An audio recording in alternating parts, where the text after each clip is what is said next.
一起把阴铁还到了最初的地方。魏无羡松开紧握的手，一步一步向那个死去的蓝忘机走去，感受到手中空落，蓝忘机害怕好不容易拉回的人又继续魔怔在自己的世界里，立刻急迫的挡住，却被轻轻的推开，耳旁是温柔的安慰：蓝湛，我没事了，只是想好好和他告过别。魏婴还是忍不住的担忧，可却在这人柔和的眼神中慢慢侧身，手忍不住的握紧，眼中死死盯着他。再见了，以后我会好好的爱你，谁都不能再伤害我的蓝湛，包括我自己。他亲吻了地上这人额头一下，随即死去的这人也化作点点碎光消散，这才又走过去，紧紧握着蓝忘机的手，用最炙热的、最真诚的眼神看着他，抹平这人那强忍住的不安与慌乱，轻声道：我们回家。好，蓝湛。魏婴，蓝忘机先行醒来，急忙看一旁躺着还未清醒的魏无羡，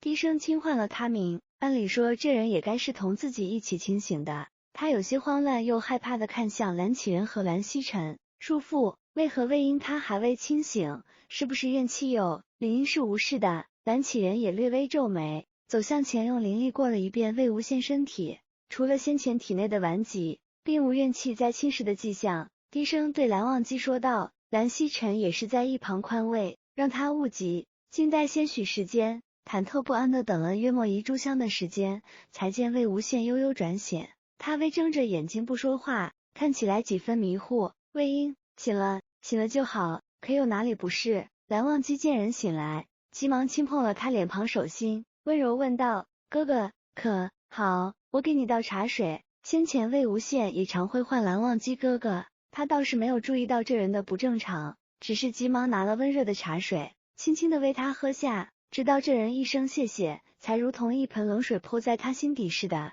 僵硬的盯着他的眸子。自从两人坦诚相待，他的魏婴从未对自己道过谢，何时礼貌至此？魏婴，你说什么？谢谢哥哥，这里是不是你家啊？我怎么会在这里？你……蓝忘机不可置信，浑身僵硬的看向蓝启仁和蓝曦臣，而两人也难得的表情几分沉重。蓝启仁再一次的查看着魏无羡的身体，这才表情沉重，随后又放松几分的道：许是被从怨气控制的识海里拉扯出来的一症，思想或有些混乱，有时会在他几岁，有时又会在他10多岁，成年以后都说不清，短则几日，长则几月或是1年半载，慢慢会恢复过来的，你且勿急。这些时日好生看着他，勿惹事端。他倒是几分后怕魏无羡记忆回到求学之时，把整个云深不知处搞得乌烟瘴气，可见人并无其他病症，只需好好休养之前留下的顽疾，还是心安几分。他也是怕了自己这个侄子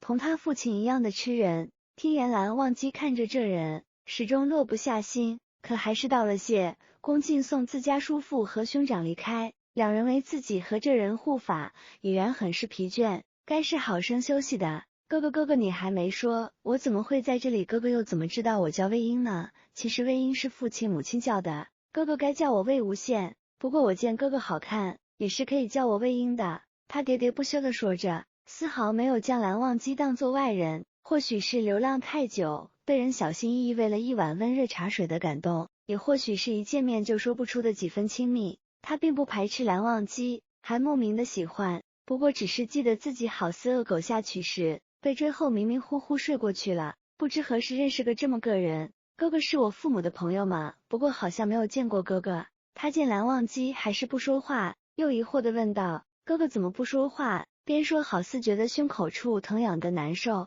他伸手就要去挠，猛不丁被人一下抓住，不许挠。蓝忘机还是没有从魏无羡眸里的陌生中走出来，见他伸手就往胸口处被薛洋伤了结痂的地方挠去，有些急迫的一把抓住那不安分的手，感觉那几分温热才慢慢回了神，暗骂自己几分痒，擦了药就不痒了。说罢蓝忘机便取了药，一点一点轻柔的给他擦着药，从他口中知道了这人现下记忆直到6、7岁之时，不过是孩子般的年龄，告诉他自己是他父母朋友的孩子，一直在找他，在山下找到了就带到这里待上一阵，过久他父母就会来接他了。这是蓝忘机第一次说谎，面对孩子一般的魏无羡，不忍说出他父母已逝的事，只能这样小心翼翼地消除他眼中的疑惑。会来吗？我都等了好久了。魏无羡眼中带了些委屈和失落，只让蓝忘机心疼的难受。他从来没有见过这人委屈如此的模样。魏婴乖，会来的。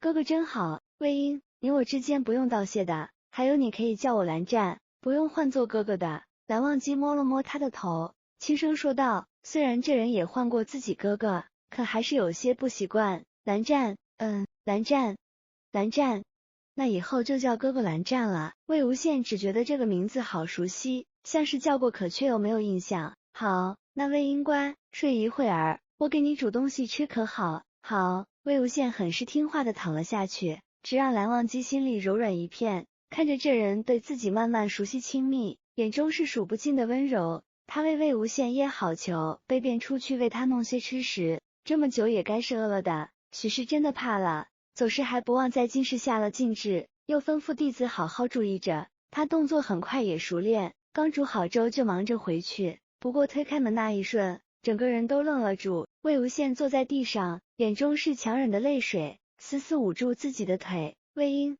摔了吗？摔哪了腿吗？他急忙的将人抱起来放到床榻之上，到处查看，随后又卷起他的裤腿，看他捂住的地方并没有任何的新伤，这才放了心。可魏无羡还是憋着泪水，又忍不住的捂住腿，只让蓝忘机放下的心又悬了起来。发现他的视线好似在其他地方，顺着看过去才发现他直直的看着窗外那棵玉兰。魏婴，腿疼是吗？从树上摔了下来，腿好像断了。哪里会从树上摔了下来呢？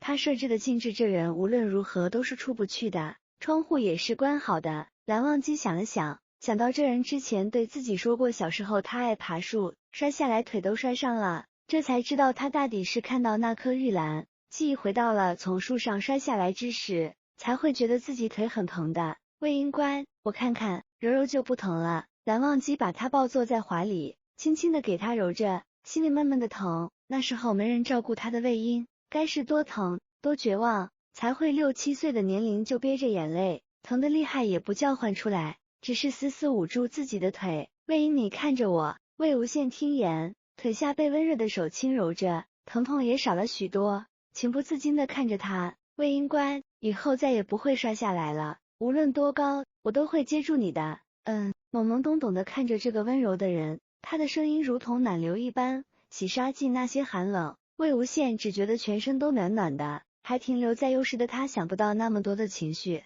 只知道这个人真好。暖暖的胸膛，暖暖的手，趴在蓝忘机的肩头，眼皮止不住的往下塌。魏婴，感觉这人窝在自己肩头不再动弹，浅浅的呼吸入耳，蓝忘机才停下为他揉腿的动作，轻声唤道。宠溺又心疼的把人放到床榻之上，看着这安静的睡颜，手轻轻往他眉眼处一拂，脸上还是几分忧虑。这人还是虚弱的厉害，不过短短一刻，竟又这般睡去。